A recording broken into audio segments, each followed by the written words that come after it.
Now we started other information of mitochondria.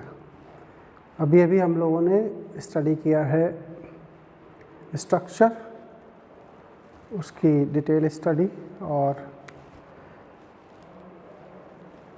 उसके size, shape, number, ये सब चीज़ों को स्टडी की थी।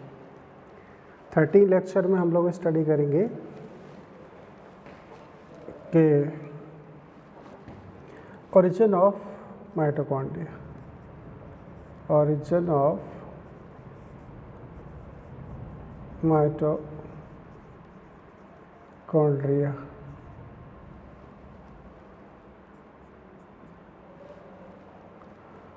माइटोकॉन्ड्रिया की उत्पत्ति।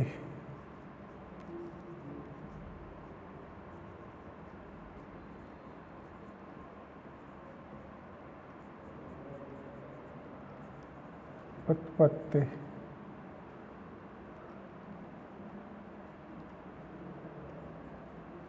ऐसे तो एज यूजुअल जैसे हमने क्लोरोप्लास्ट में पढ़ा था कि माइटोकॉन्ड्रिया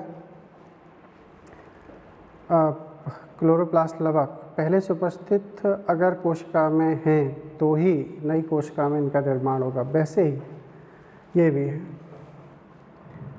यह है पहले से उपस्थित माइटोकॉन्ड्रिया से ही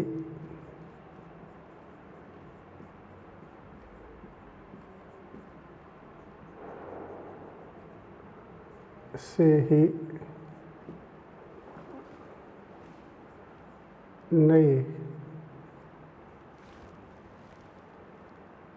कोशिका में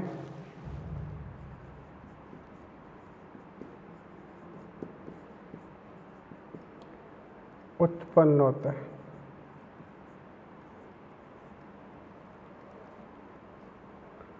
होते हैं। ये तो पहला कंसेप्ट। दूसरी कंसेप्ट ये है कि यह डी नोवो मतलब होता है नए सिरे से।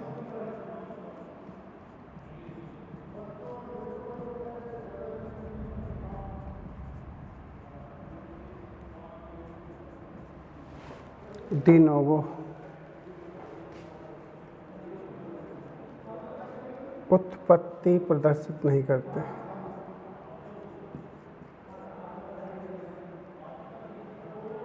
प्रदर्शित नहीं करते।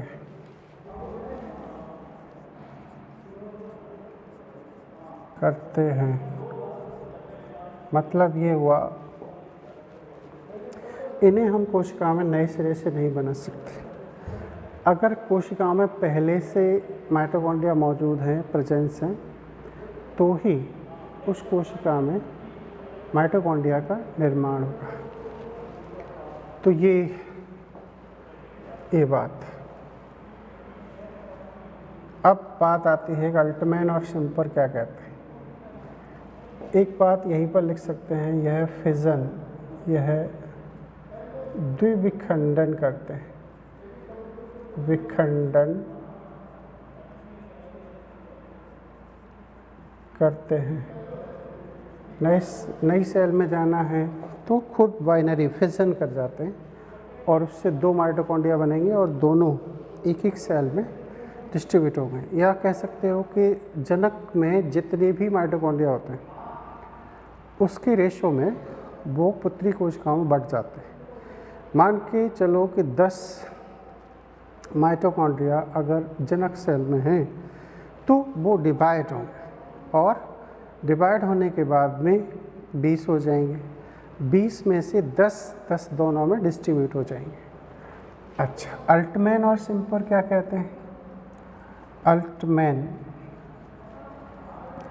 तथा शिम्पर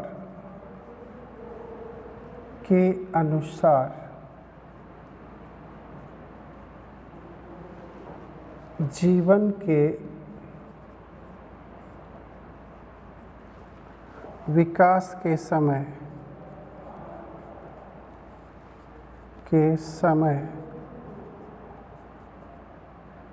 यूकैरियोटिक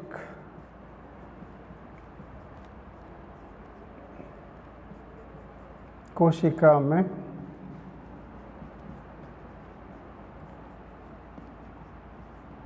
यह वायवीय जीवाणु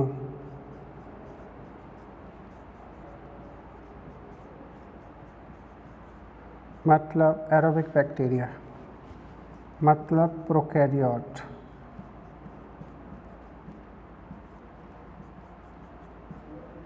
से उत्पन्न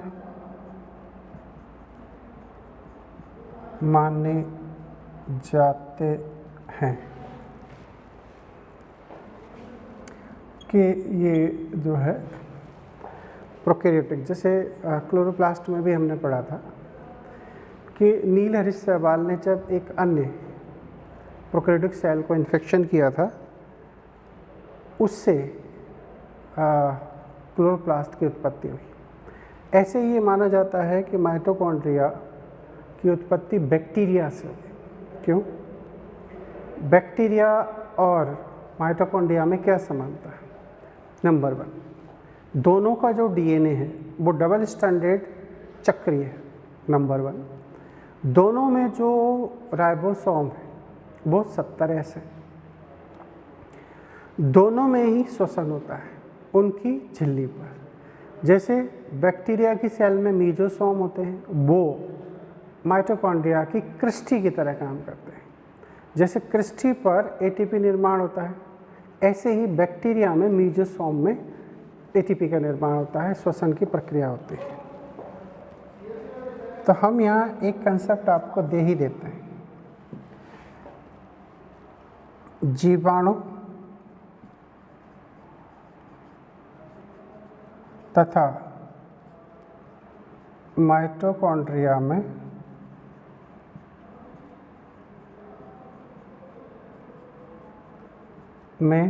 समानता, क्या समानता है, और इस वजह से हम इस उत्पत्ति पर या अल्टमैन सिम्पर के कंसेप्ट पर भरोसा करते हैं। तो वो नंबर 1 है, दोनों का डीएनए DS चक्रीय रूप में होता है। ये तो नंबर 1 बात हो गई। नंबर 2 में कहा गया है दोनों में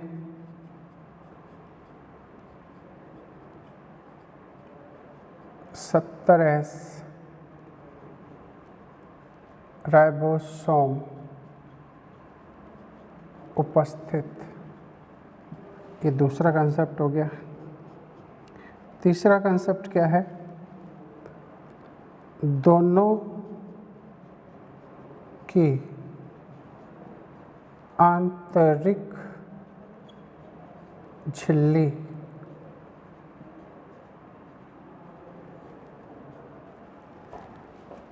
अंदर की ओर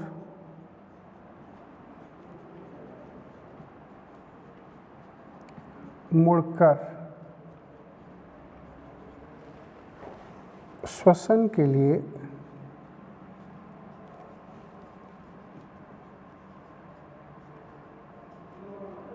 अधिक सतह प्रदान करती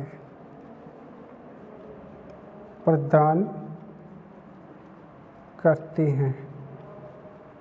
तो ये जो दोनों में जो 3 समानताएं हमें नज़र आ रही हैं, इन समानताओं के आधार पर हम ये कह सकते हैं कि कहीं ना कहीं अल्टमैन और सिम्पर का कंसेप्ट सही है, जो ये बताता है कि बैक्टीरिया से ही माइटोकॉन्ड्रिया का ओरिजिन हुआ था और BGA से क्लोरोप्लास्ट का ओरिजिन हुआ था।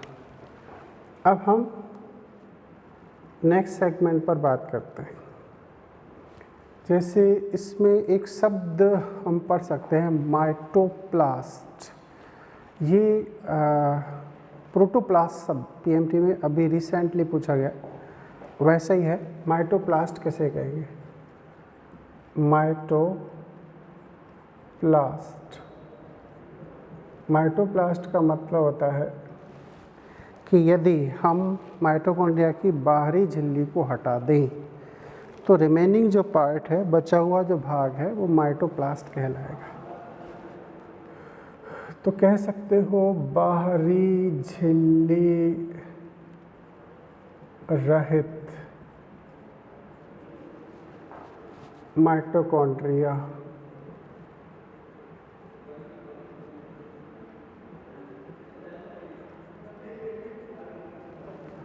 माइटोप्लास्ट कहलाते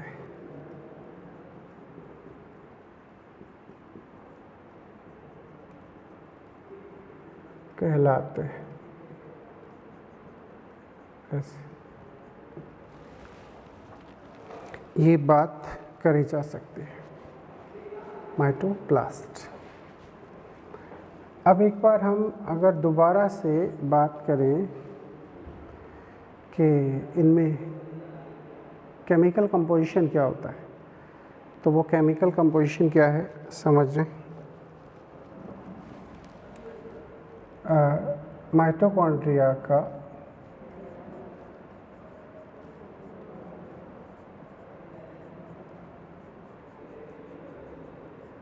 रासायनिक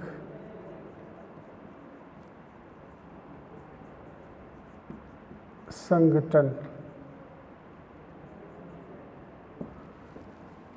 ओके, तो इसमें DNA कितना होता है? इसमें DNA का अमाउंट होता है 0.5%। यह है माइटोकॉन्ड्रिया का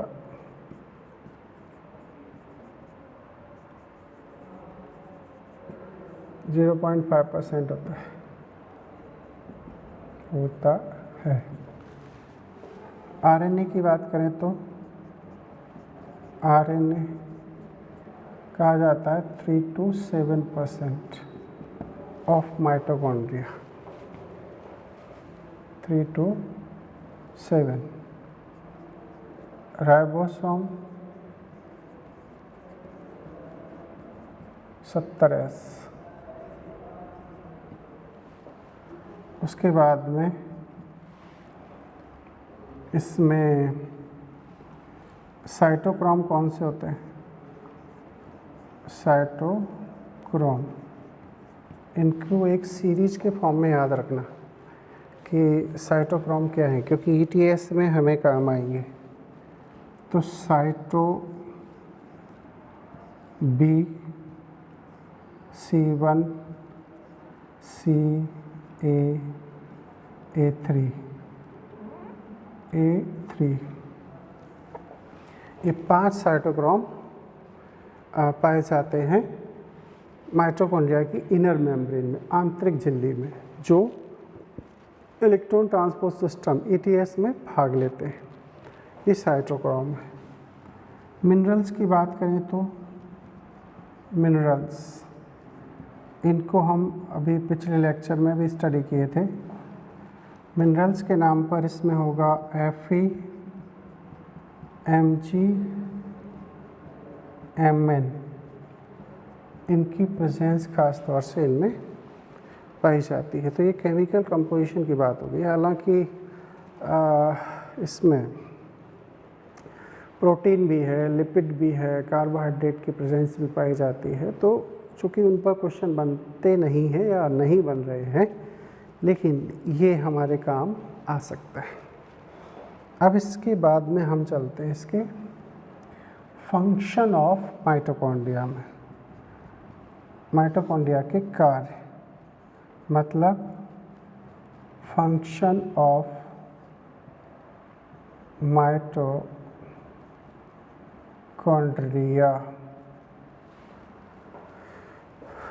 माइटोकॉन्ड्रिया के कार्य।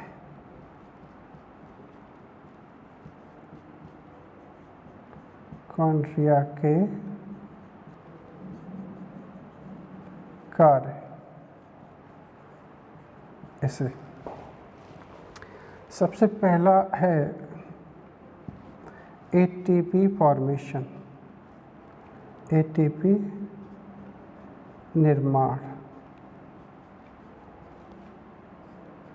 एटीपी निर्माण, ये काफ़ी इम्पोर्टेंट है। तो कह सकते हैं इसकी आंतरिक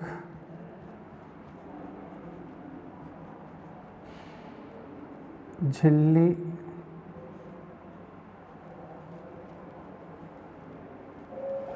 पर उपस्थित ऑक्सीसोम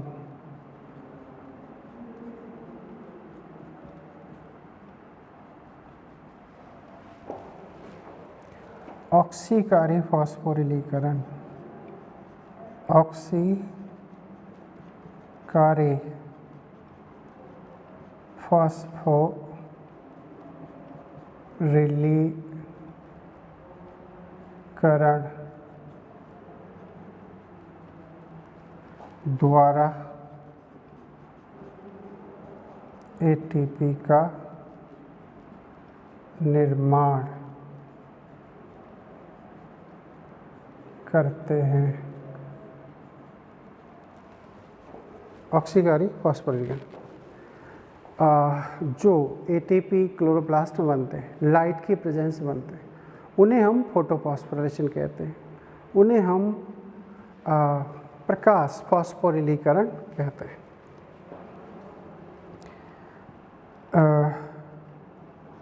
एटीपी के रूप में ऊर्जा उत्पन्न करने से ही इन्हें power house of the cell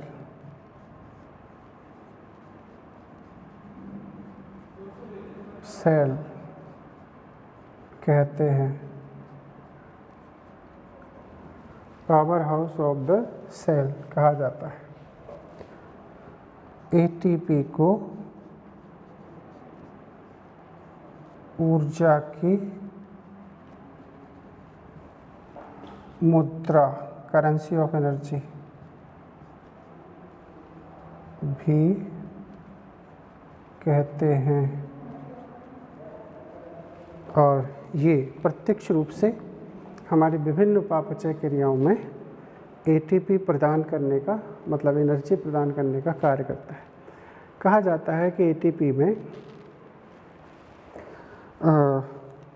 energy bond होते हैं, और ये एनर्जी बॉन्ड कहीं ना कहीं फॉस्फेट के रूप में होते हैं, और ये ब्रेक डाउन होता है तब इनसे हमें एनर्जी मिलती है। तो जैसे एक एटीपी है, एटीपी का मतलब होता है एडेनोसिन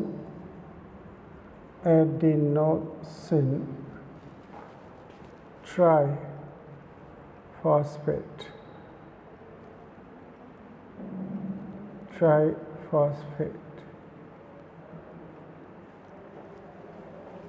ए फॉस्फेट, जैसे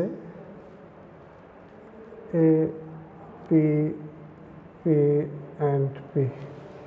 तो इसमें 3 फॉस्फेट बॉन्ड होते हैं, लेकिन ये जब ब्रेक होते हैं तो ये कन्वर्ट हो जाते हैं एडीपी में।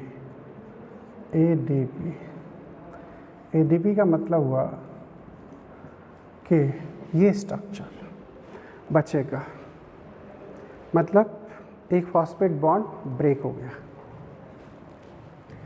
तो कहा जाता है कि ये जो बॉन्ड आप देख रहे हो इन्हें कहते हैं हाई एनर्जी बॉन्ड, उच्च ऊर्जा बंध। इसे हम पीआई इनऑर्गेनिक फॉस्फेट भी कहते हैं। ये पीआई ये जब निकलते हैं तो लगभग 7.3 किलो कैलोरी एनर्जी इसमें से रिलीज होती है, एक ओल्ड ऑर्डिनरी कंसेप्ट के बेसिस पर। वैसे तो कई जगह इसकी वेरिएबिलिटी दिखाई देती है, स्टार्टिंग में समझने के लिए हम इसे मान सकते हैं बेसिक इन्फॉर्मेशन के लिए। तो हाई एनर्जी जब ब्रेक होता है बॉन्ड, तब इतनी किलो कैलोरी एनर्जी इसे मिलती है। ये एक रिवर्सिबल प्रोसेस है, उत्क्रमणीय। आप इसे अगर एक पीआई देते हो, लगभग 8 किलो कैलोरी एनर्जी प्रोवाइड करोगे, तो ये बॉन्ड लगभग दोबारा बन जाता है। तो ये जो प्रोसेस है ये एंडोथर्मिक कहलाएगी, एंडोथर्मिक रिएक्शन।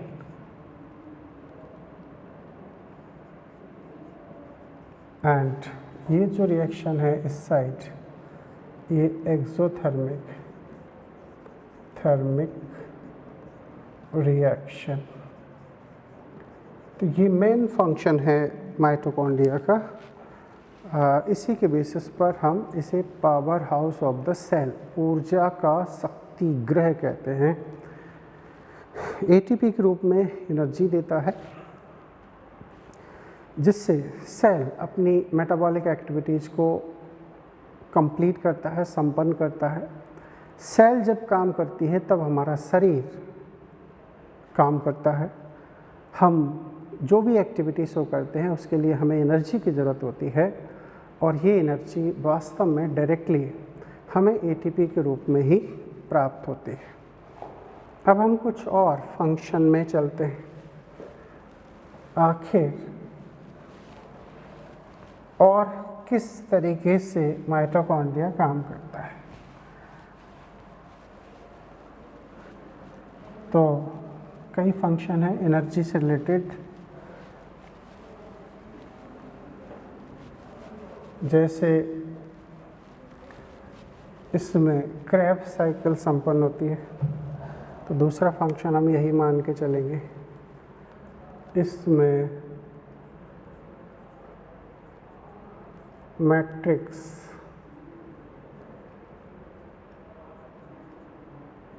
भाग क्रेब्स साइकिल को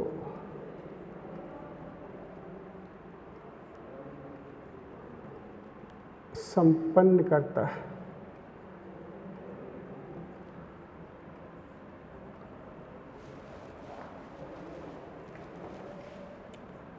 आंतरिक झिल्ली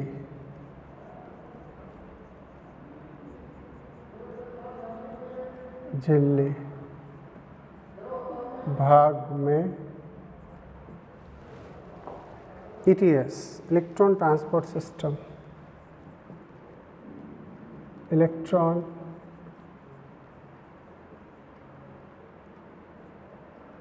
ट्रांसपोर्ट सिस्टम मतलब ETS संपन्न, ये दूसरा फंक्शन हम मान सकते हैं। ये जो स्पर्म होता है, स्पर्म का जो मिडिल पीस है, ये यहाँ माइटोकॉन्ड्रिया होते हैं। माइटोकॉन्ड्रिया कहा जाता है 15 से 30 तक माइटोकॉन्ड्रिया हो सकते हैं, 15 to 30। ये मिडिल पीस, ये स्पर्म है। तो कहा जाता है, ये बड़े इंटरेस्टिंग पहलू है एक स्पर्म जब एग से फर्टिलाइज होता है तो उसमें 3 सेल ऑर्गेनेल खास तौर से पार्टिसिपेट करते हैं। एक्रोसोम का निर्माण किया था गोल्जी बॉडी ने। ये कहीं ना कहीं लाइसोसोम या लाइटिक एंजाइम रिलीज करने का काम करते हैं। दूसरा, यहाँ जो मिडिल पीस है, मिडिल पीस के अंदर माइटोकॉन्ड्रिया होते हैं। ये माइटोकॉन्ड्रिया अंडज कोशिका तक उस शुक्राणु को या स्पर्म को पहुंचाने में मदद करते हैं, और इसलिए अगर ये ना हो तो शुक्राणु कभी भी अंडज तक नहीं पहुंचेगा और फर्टिलाइजेशन की प्रोसेस इनकम्प्लीट हो जाएगी। यानी कि स्पर्म की मोटिलिटी के लिए, स्पर्म की गति के लिए माइटोकॉन्ड्रिया का मिडिल पीस में होना बहुत ज़रूरी है। तो शुक्राणु के मध्य भाग में माइटोकॉन्ड्रिया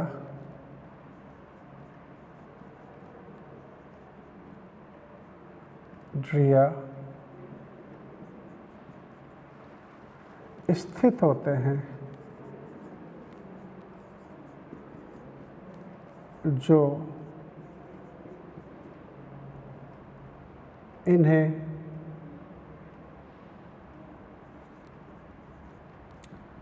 गतिशील बनाकर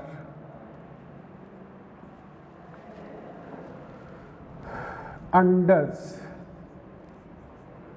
कोशिका तक पहुंचाते हैं।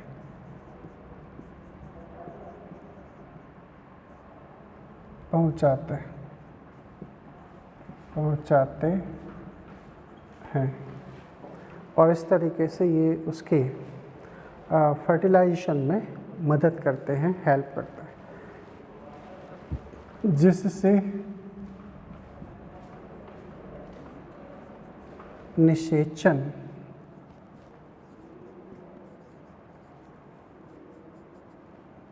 संपन्न होता है।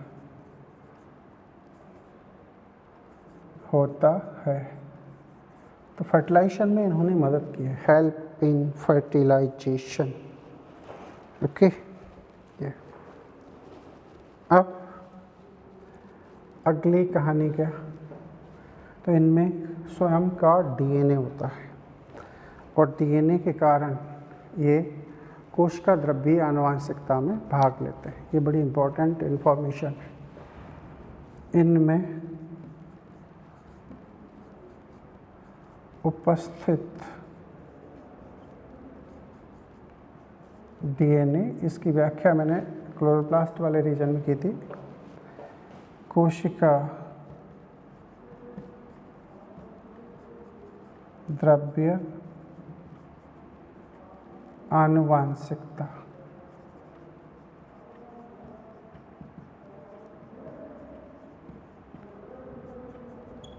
में भाग लेते हैं। ये क्यों? क्योंकि साइटोप्लाज्म में ही पाए जाते हैं। मेन जो आनुवंशिकता है इनहेरिटेंस, वो कंप्लीट करता है जो सेंट्रल न्यूक्लियस में जो डीएनए है वो, और जो क्लोरोप्लास्ट और माइटोकॉन्ड्रिया का जो पार्ट होता है उसमें जो डीएनए होता है वो कोशिका द्रव्यीय आनुवंशिकता प्रक्रिया में भाग लेता है। अच्छा, यहाँ बड़ा इम्पोर्टेंट इन्फॉर्मेशन है, वो क्वेश्चन बन जाता है। मक्के में नर वंध्यता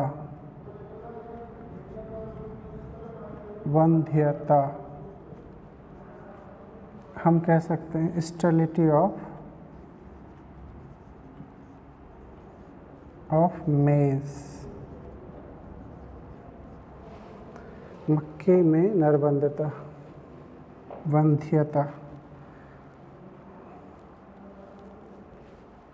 माइटोकॉन्ड्रिया के साइटोप्लाज्मिक इनहेरिटेंस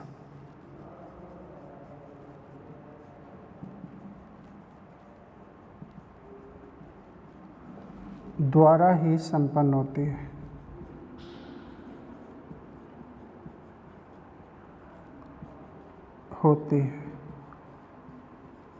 मेल स्टेरिलिटी इसी के जरिए कंप्लीट की जाती है एक सेल के अंदर। ठीक है, विभिन्न उपापचय क्रियाओं को संपन्न कराता है। ये ETS संपन्न होता है, क्रेब्स साइकिल इसमें कंप्लीट होती है, संपन्न होती है। तो ये कुछ इम्पोर्टेंट फंक्शन थे माइटोकॉन्ड्रिया के जो मैंने आपको एक्सप्लेन किए। एक शब्द हम और यहाँ पढ़ सकते हैं, वो है माइटीडोम। माइटीडोम ये क्या होता है? तो कहा जाता है संपूर्ण कोशिका DNA का 1% DNA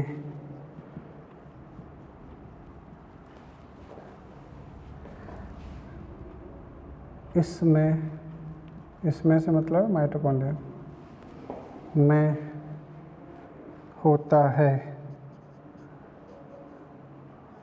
इसे माइटीडोम कहते हैं।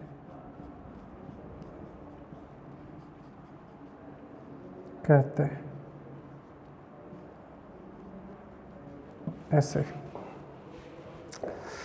ये बातें हो गई अबाउट टू माइटोकॉन्ड्रिया। हमने आपको NCERT की सारी इन्फॉर्मेशन इसमें ऐड की है। डिवीज़न के नाम पर कहा जाए तो ये फिजन करते हैं, दो विखंडन करते हैं और उससे नई कोशिका में ये पहुंचते हैं। अब मैं कुछ ऐसे शब्द आपको पढ़ाता हूँ जो बड़े इम्पोर्टेंट हैं, जैसे क्लोरोप्लास्ट्स और माइटोकॉन्ड्रिया का भी इनमें कनेक्शन है। कहा जा सकता है कुछ इम्पोर्टेंट इन्फॉर्मेशन है। माइटोकॉन्ड्रिया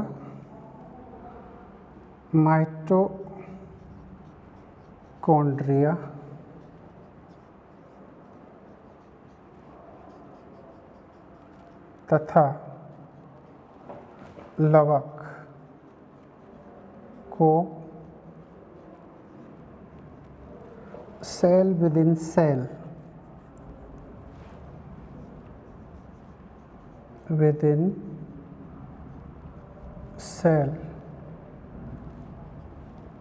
कहते हैं। क्यों कहते हैं भाई? क्योंकि वास्तव में देखा जाए तो माइटोकॉन्ड्रिया क्लोरोप्लास्ट दोनों ही इंडिपेंडेंट यूनिट हैं, मतलब सेमी ऑटोनोमस यूनिट हैं, अर्धसुशासी हैं। इनमें स्वयं का DNA है, RNA है, 70S राइबोसोम है, प्रोटीन फैक्ट्री है। अल्टीमेट सिंपल बताते हैं कि ये प्रोकैरियोट से ही उत्पन्न हुए थे। तो हम ये मान सकते हैं कि ये एक सेल है और यूकैरियोटिक सेल के अंदर स्थित है। इसीलिए क्लोरोप्लास्ट माइटोकॉन्ड्रिया को हम सेल विद इन सेल के नाम से जानते हैं। अब यहीं पर एक और इंटरेस्टिंग इन्फॉर्मेशन है, वो ये कि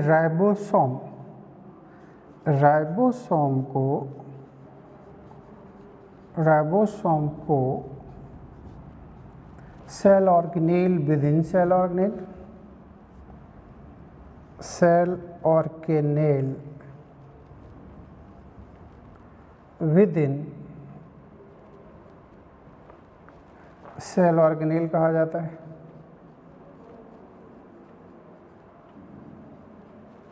कहते हैं क्यों भाई? ये भी राज की बात है। तो वो इसलिए कहते हैं कि राइबोसोम भी एक सेल ऑर्गेनेल है, क्लोरोप्लास्ट माइटोकॉन्ड्रिया भी सेल ऑर्गेनेल है। तो इनका इन दोनों में होना, मतलब क्लोरोप्लास्ट माइटोकॉन्ड्रिया के अंदर होना, ये बताता है कि cell organelle within cell organelle. तो ये काफ़ी इंटरेस्टिंग इन्फॉर्मेशन है, इम्पॉर्टेंट है ये। अब कुछ और इनसे रिलेटेड बातें, इन्फॉर्मेशन जैसे एक कहा जाता है कि अगर एक सेल को किसी एनारोबिक कंडीशन में रखा जाए, अवायवीय परिस्थितियों में रखा जाए, तो सबसे पहले वहाँ से माइटोकॉन्ड्रिया डिस्ट्रॉय होते हैं। तो याद रखना, यदि यूकैरियोटिक कोशिका को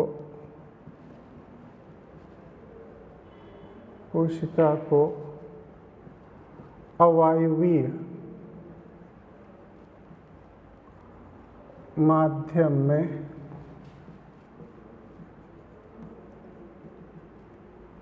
रखा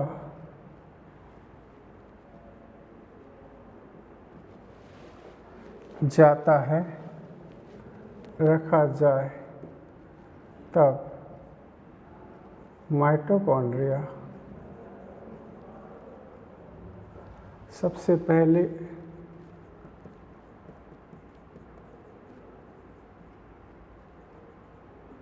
प्रभावित अथवा नष्ट होते हैं,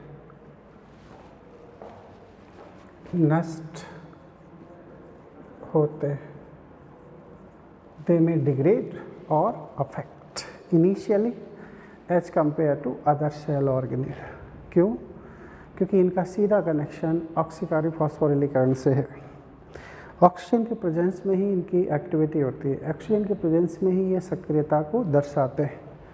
अगर वही नहीं है तो ये फिर सर्वाइव नहीं कर सकते।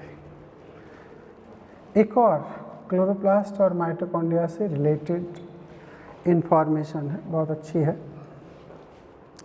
कहा जाता है यदि एक सेल के सभी ऑर्गेनेल को अलग कर दिया जाए तो लंबे समय तक कौन सर्वाइव कर सकता है?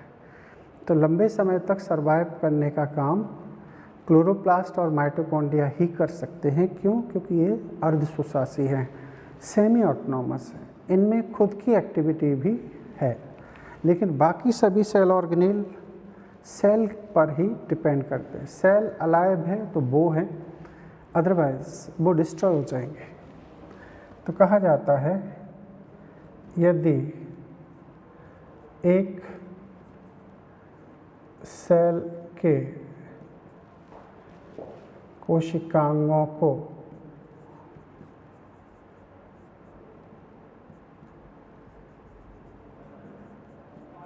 कोशिका से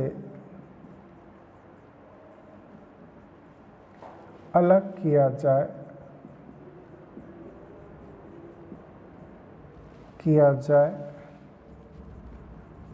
तब यह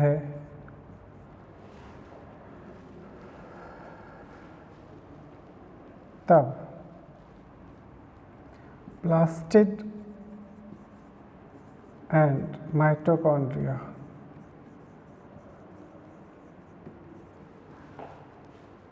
अपेक्षाकृत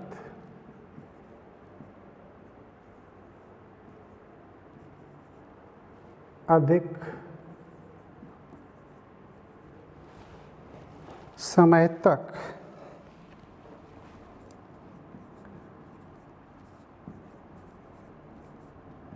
सक्रिय जीवित रह सकते हैं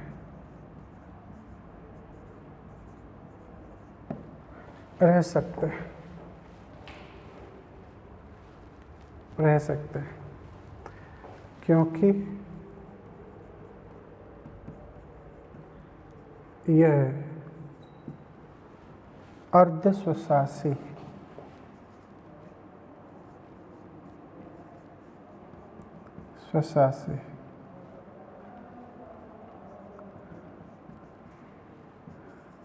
प्रकृति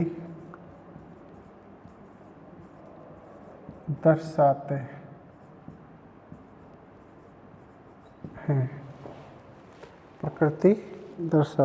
ये ओके।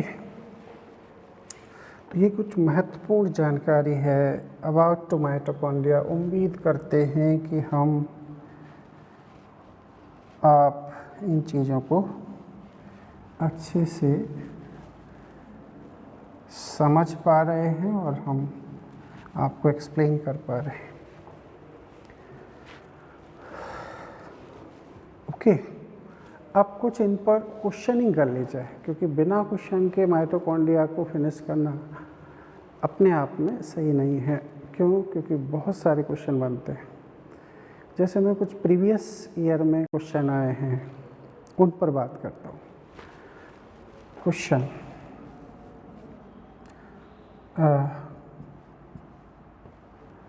निम्न में से कौन सा कोशिकांग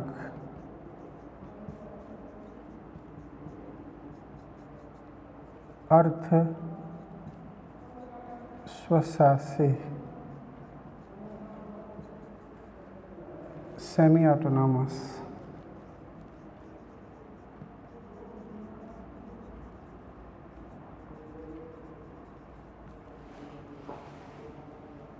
प्रकृति दर्शाता है? ऐसे ऑप्शन है AR, ऑप्शन है गोल्जी बॉडी, ऑप्शन है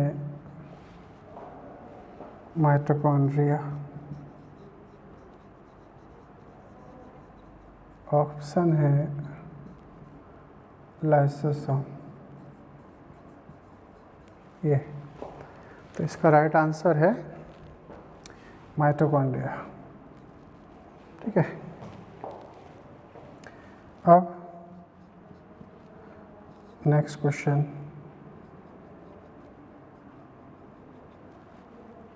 जो पूछा जा चुका है वो है साइटोक्रोम माइटोकॉन्ड्रिया में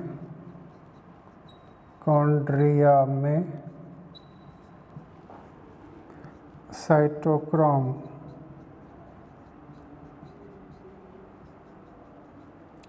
स्थित होते हैं। ये पहला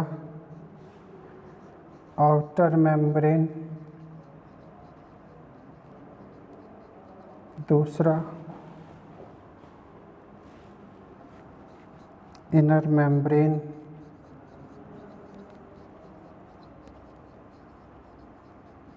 तीसरा मैट्रिक्स ऑफ माइटोकॉन्ड्रिया, चौथा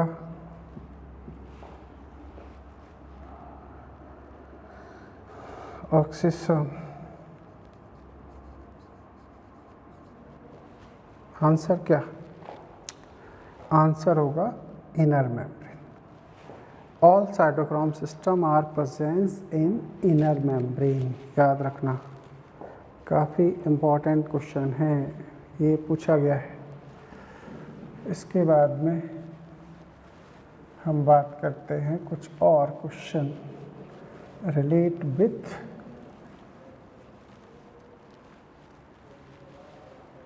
माइटोकॉन्ड्रिया। अगला क्वेश्चन आता है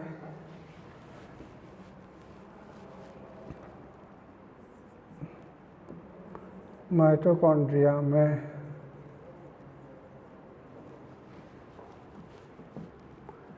क्रेब्स चक्र संपन्न होता है।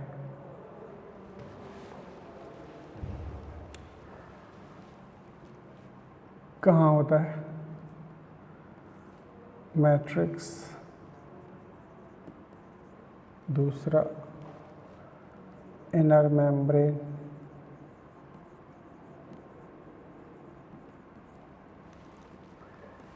तीसरा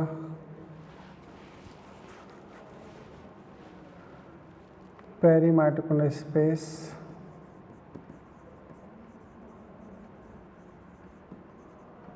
स्पेस, मतलब अंतर झिल्ली अवकाश, अंतर झिल्ली अवकाश क्या इसमें होता है? चौथा ऑप्शन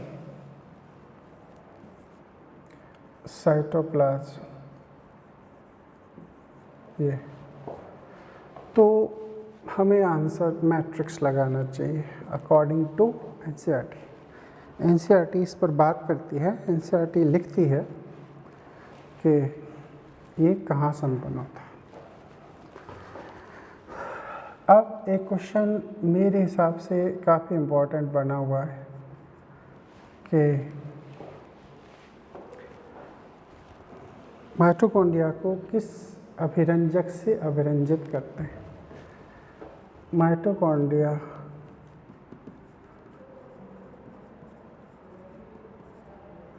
किस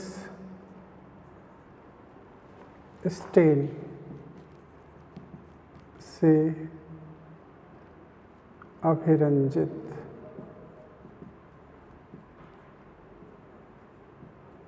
किया जाता है? पहला ऑप्शन मिथाइल ब्लू, दूसरा कॉटन ब्लू, तीसरा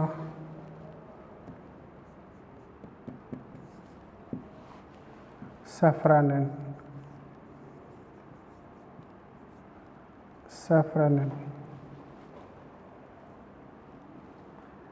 चौथा जेनस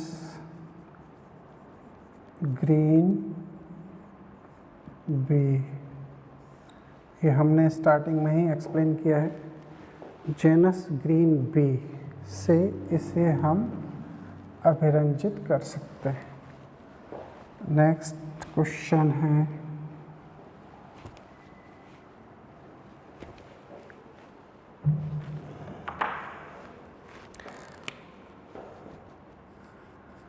दिए गए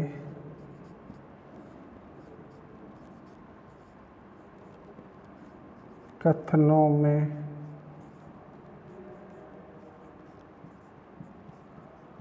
समान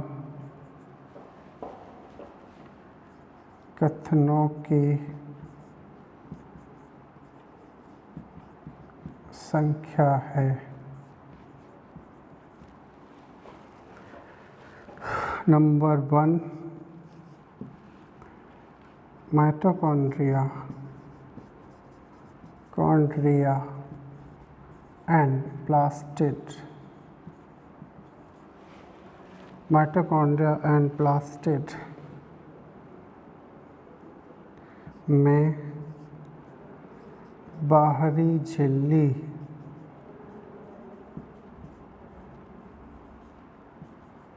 पोरिन युक्त है, पोरिन प्रोटीन युक्त है। नंबर 1 बी है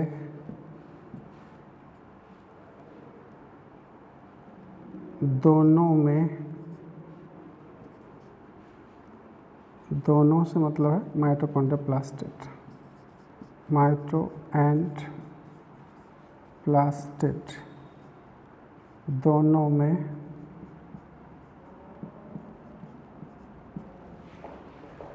ग्लूकोज बनाने के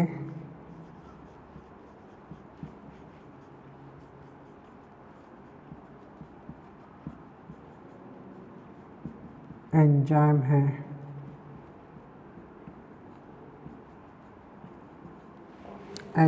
है। तीसरा ऑप्शन है माइटो एंड प्लास्टिड दोनों में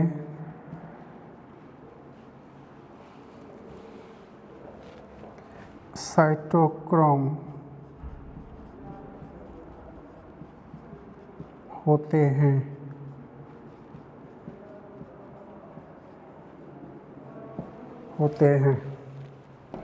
सी डी दोनों अर्धश्वसासी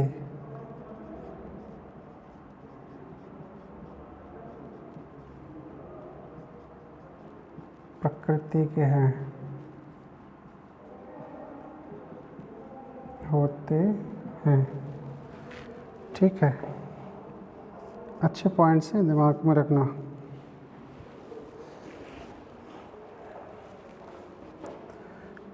माइटोकॉन्ड्रिया प्लास्टिड दोनों सभी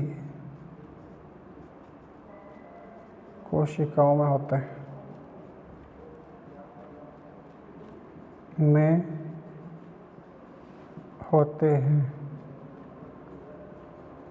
बताइए कितने सही हैं? तो पोरिन प्रोटीन है, बिल्कुल सही।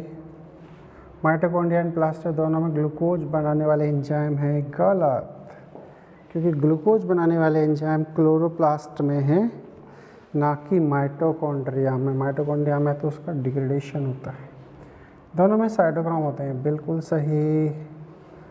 और दोनों अर्धश्वसासी प्रकृति के, बिल्कुल सही।